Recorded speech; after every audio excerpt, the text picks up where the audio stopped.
I'm Ricky Martin, I work for Animations. And this is Neil Young. Me and Neil have known each other for a very long time, we've been very, very good friends. We thought it's time for our relationship move to that next level. So he moved into our shed. Right, should we get this wide shot and let's get moving? Yeah, let's do this. Today, me and Neil are going to be shooting a 90-second animation, a stop-motion animation, using dominoes. It's about a small character called Indiana Domino, which is an Indiana Jones-esque character, and he wants to try and get himself a shiny, shiny jewel. He's going to have to run away from an orange to get away with it. With most of my films, I draw my inspiration with practically anything that I find around the home or around the office. Quite often, my set is my desktop, or in this case, my kitchen. You've just got to find those little things that can have character, that you can personify in your work. Are you going to move them again? I am going to move them again, that's what I do.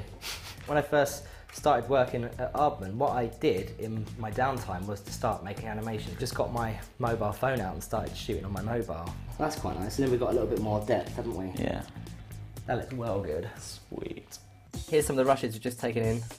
Just checking for focus and things. There's a couple of changes, but I quite like the flicker. In quite a lot of stop motion, the lighting is really, really, really crisp and well done and literally perfected. But whenever I do my animations, I like to be really loose with my lighting, because I like the idea of the flicker of the natural light, and maybe every now and again you see somebody might have passed over in the background and cast a small shadow.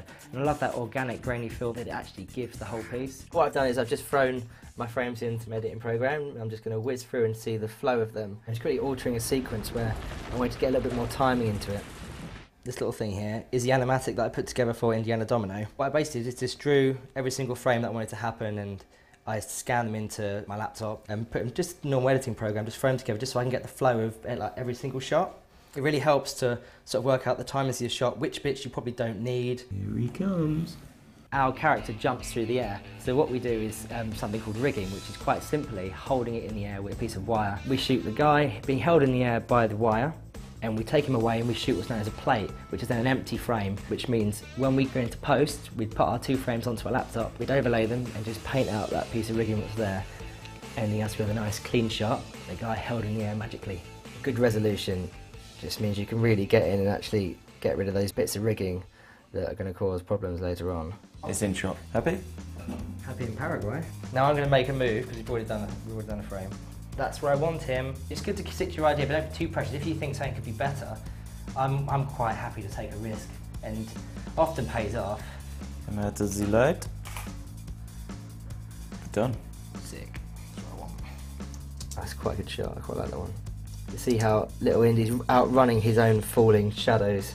We shot this morning 47 seconds, which is actually quite a lot of animation for one morning. It's a real labour of love. We're finished. The gods of animation have smiled upon us.